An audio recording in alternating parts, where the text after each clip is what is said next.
Hi, my name is Yogesh Mishra, and I welcome you all in this vocab section. So, today I have taken just one picture, and I will not take much of your time. It will just 5 or 6 minutes. But one thing that I'm sure of is that from these two words, voluble and taciturn, we are going to learn near about how many words? Near about 20 words. Okay, and just promise me one thing कि after this day you will not be confused between the words. Just wait a second. So you will not be confused between the synonyms of voluble and taciturn because these are the more frequent words that come into the examination. Okay, so आप क्या करेंगे मेरे साथ? आप voluble से जितने related words हैं उनको एक साथ लिखेंगे, टैसिटर्न से रिलेटेड जितने वर्ड्स हैं उनको एक साथ लिखेंगे और अलग तरीके से लिखेंगे. ठीक है. सो the first word is voluble. ठीक है. सो वॉल्यूबल का जो मीनिंग होता है वो बेसिकली जो होता है वो ये होता है कि जब आप बहुत ज्यादा क्या है कोई चीज इजिली रोल करती है. सपोज आपकी जबान, लोग कहते हैं ना इसकी जबान बहुत चलती है, तो वो वॉल्यूबल है. मीन्स क्या कि वॉल्यूबल मीन्स जो रियल मतलब होता है वॉल्यूबल का वो ये होता है इजिली रोलिंग. ठीक है, इजिली रोलिंग, और we can say easily turning या टर्निंग क्विकली. इसीलिए वॉल्यूबल, वॉल जो रूट वर्ड है वो क्या है, रिवॉल्वर में भी आया है. मीन्स क्या, जो चीजें बहुत इजीली घूमती हैं तो वहां पे भी वॉल वर्ड आया. मीन्स क्या कि इवॉल्व, इजिली घूमता है. ठीक है, तो इजिली रोलिंग को हम क्या बोलते हैं, वॉल्यूबल. नाउ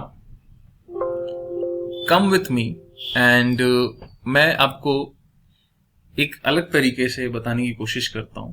ठीक है. सो वर्ड था हमारा क्या, वॉल्यूबल. ठीक है, क्या था, voluble.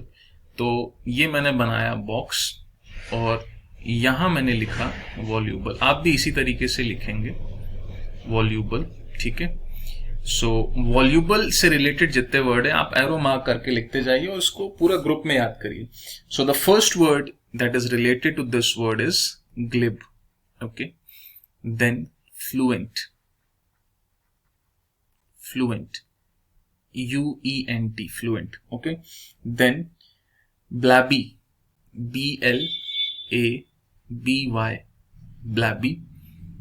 Then fourth word is garrulous. You must have heard about this word, garrulous, garrulity. Then moving on, loquacious. Loquacious is the word which is used for talkative person. And मैं talkative भी लिख देता हूं ताकि आपको समझने में थोड़ी आसानी हो. Talkative. Okay. Then moving on to the next word. Next word is effusive. Effusive, effusive. Then next word is gushing.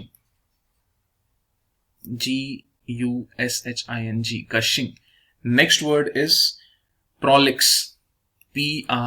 PROLIX, prolix. The next word is, मैं इधर लिख रहा हूं, next word is rambling. Rambling. Okay, बहुत ज्यादा बोलना, rambling. Then next word पे चलें तो verbose. Verbose. ठीक है. next word पे चलें तो windy. Windy. Okay, WIND. Then और आगे चलूं मैं तो इसको मैं यहां लेके लिखता हूं ग्रेगेरियस. ग्रेगेरियस. ठीक है, ग्रेगेरियस.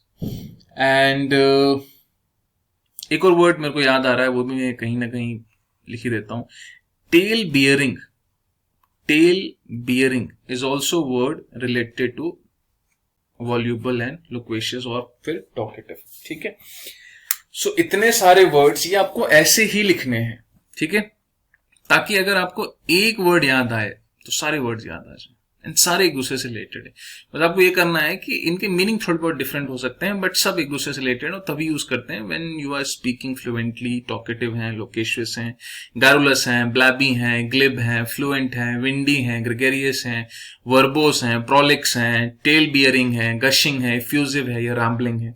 बेसिकली ग्लिब वर्ड तब यूज किया जाता है जब हम नेताओं वगैरह की बात करते हैं, क्योंकि नेता लोग जो होते हैं वो क्या करते हैं, वो ग्लिब देते हैं, बातें देते हैं, ठीक है। तो अगर टैसिटर्न की बात की जाए तो टैसिटर्न के लिए भी मैं सेम ऐसे एक सर्कल बनाऊंगा, ठीक है, और उस सर्कल के अराउंड सारे वर्ड्स हम लोग लिखेंगे, ठीक है। सो द वर्ड वाज टैसिटर्न, ठीक है। टैकिटर्न भी कुछ लोग बोलते हैं, कुछ भी बोलिए, कोई दिक्कत नहीं है। सो इस टैसिटर्न का मतलब क्या होता है? इसका मतलब होता है, इसको मैं दूसरे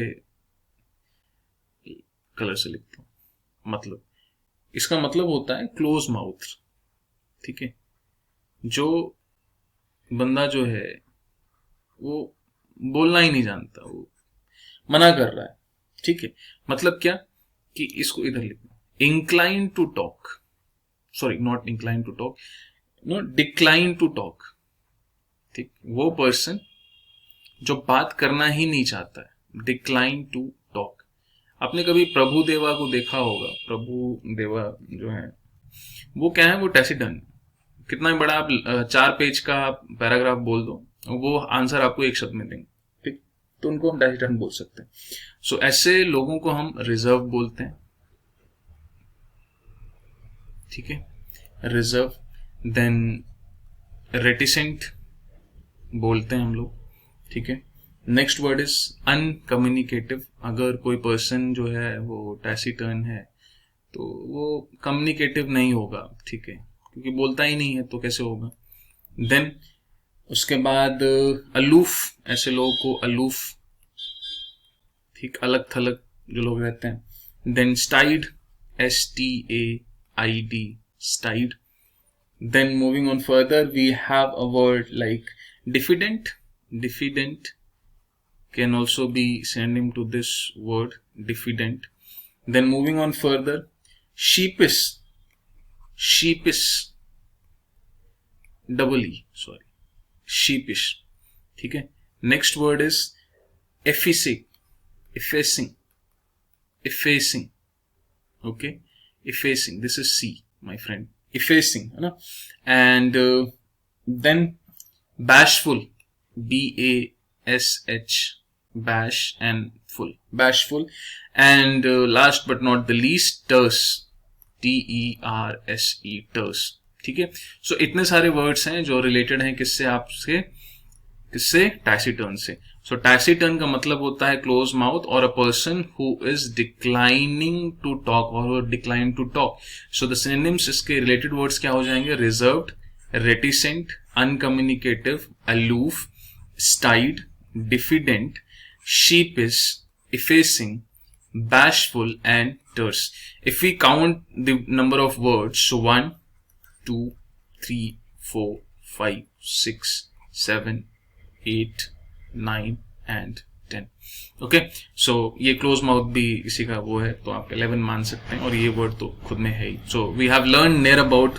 अच्छा, मैं अगर वॉल्यूबल से मैं करने की बात करूं कि उससे हम लोग ने कितने वर्ड सीखे हैं, तो वॉल्यूबल से हमने विंडी सीखा 1, हमने ग्लिप सीखा 2, fluent 3, blabby 4, garrulous 5, loquacious 6, talkative 7, effusive 8, tale bearing 9, gushing 10, rambling 11, prolix 12, verbose 13 and gregarious 14. So near about 23-24 words we have learned from these two words, and the starting picture was voluble versus taciturn. तो हम लोगों ने voluble भी देखा और हमने taciturn भी देखा।